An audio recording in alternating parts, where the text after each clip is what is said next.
अधिकार व्यक्त करें माननीय प्रधानमंत्री श्री नरेंद्र मोदी।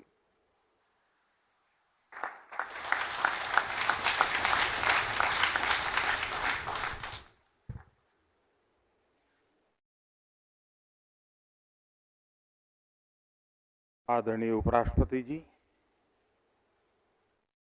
मंचस्थ सभी वरिष्ठ महानुभाव, उपस्थित सभी गणमान्य सांसदगण, अन्य सभी महानुभाव,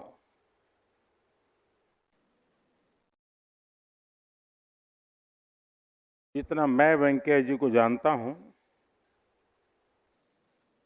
मुझे नहीं लगता है कि विदाई संभव है।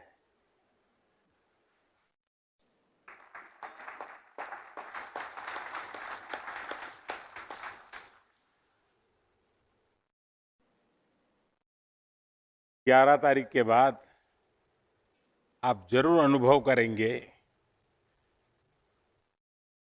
कि किसी न किसी काम से आप पर फोन आएगा, आपके विषय में कुछ जानकारी मिली होगी, सुख दुख की बात होगी तो तुरंत पूछेंगे। यानी एक प्रकार से वो हर पल सक्रिय रहते हैं, हर पल हर किसी के बीच होते हैं, और ये उनकी बड़ी विशेषता रही है।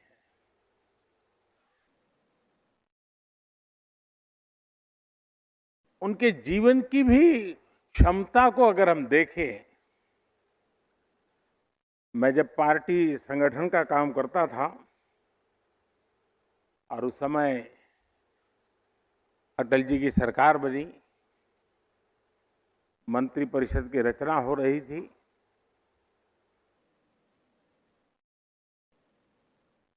तो मैं संगठन का काम करता था तो मेरा और वेंकैया जी के बीच संवाद जरा अधिक रहता था।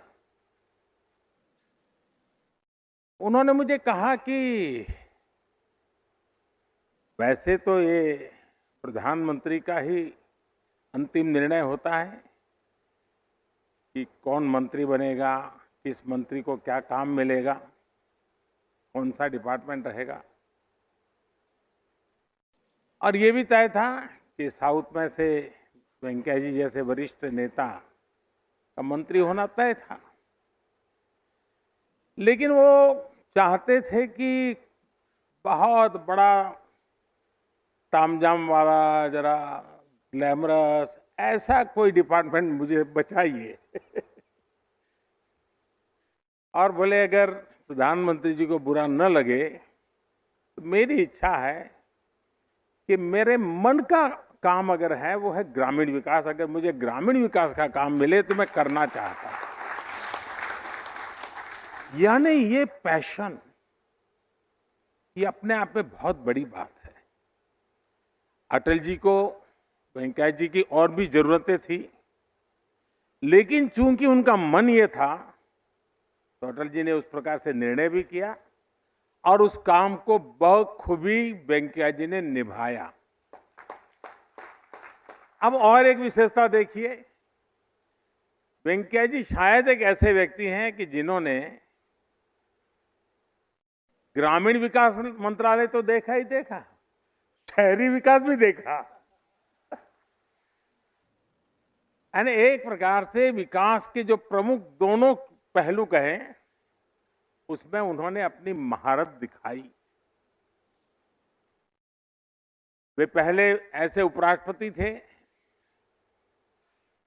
राज्यसभा के पहले सभापति थे, जो राज्यसभा के मेंबर रहे थे। बाकी ये सौभाग्य बहुत कम लोगों को मिला था, शायद अकेले वेंकैया जी को मिला।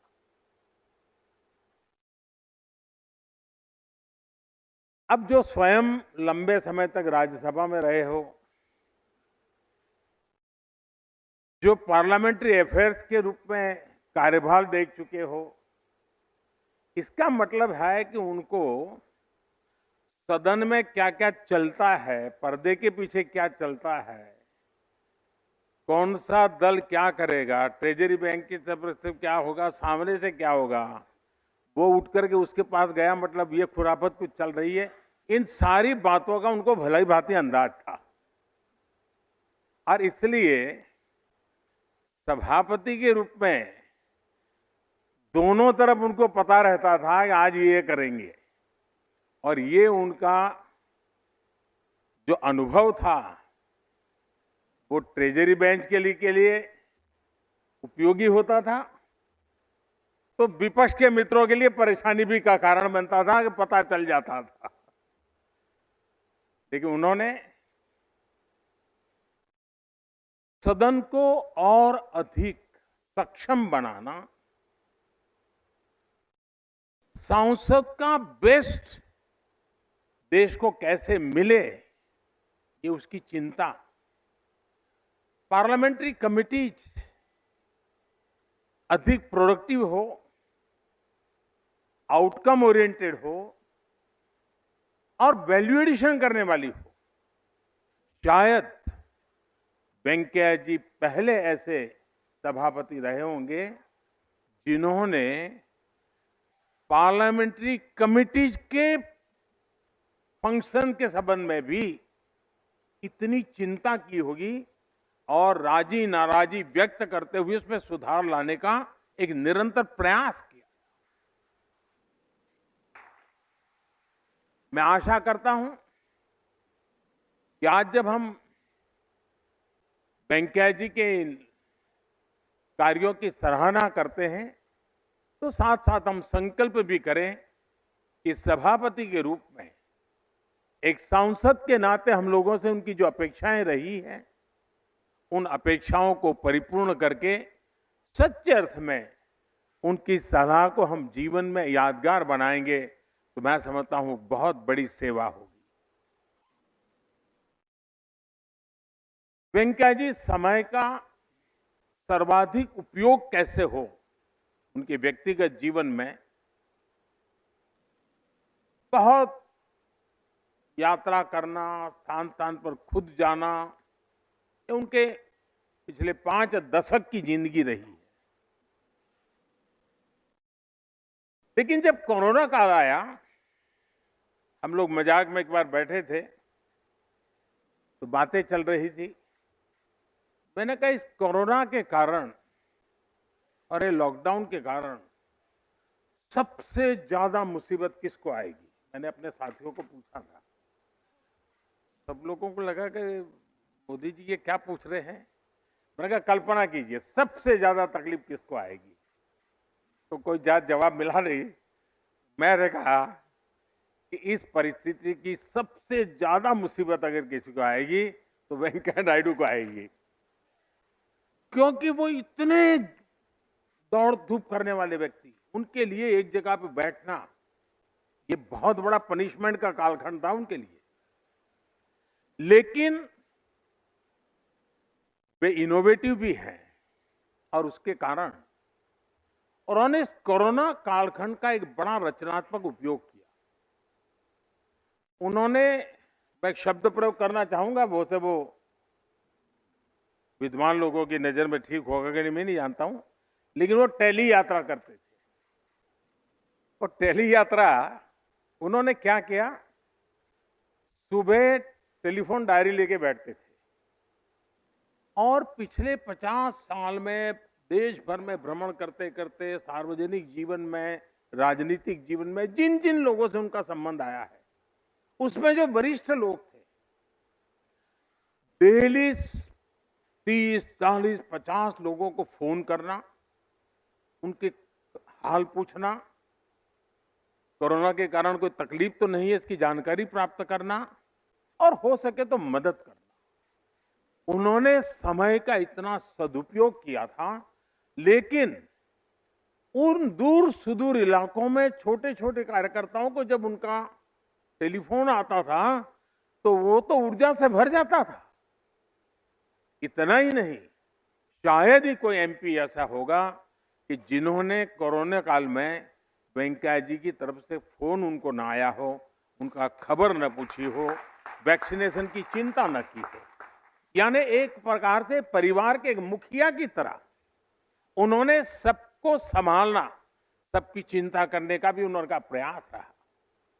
वेंकैया जी की एक विशेषता है, मैं जो कहता हूं ना कि वो कभी हमसे अलग हो ही नहीं सकते। और उसके मैं उदाहरण बताता हूं। एक बार इलेक्शन कैंपेन के लिए वो बिहार गए हुए थे। अचानक उनका हेलीकॉप्टर को लैंडिंग करना पड़ा, खेत में उतारना पड़ा। अब वो इलाका भी थोड़ा चिंताजनक था, थोड़े सिक्योरिटी के भी इश्यू खड़े हो जाए इस प्रकार का था। लेकिन नजदीक के किसान ने आकर के उनकी मदद की। वो मोटरसाइकिल पर उनको नजदीक के पुलिस थाने तक ले गया। अब भारत के सार्वजनिक जीवन के हिसाब से देखें तो वेंकैया जी बहुत बड़े व्यक्ति हैं, लेकिन आज भी उस किसान परिवार से उनका जीवंत नाता है। यानी बिहार के दूर सुदूर ग्रामीण जीवन में एक घटना के समय किसी की मदद मिली, वो मोटरसाइकिल वाला किसान आज भी वेंकैया जी के साथ मेरी बात होती है, लगातार होती है। इस प्रकार का गर्व से बात करें, ये वेंकैया जी की विशेषता है।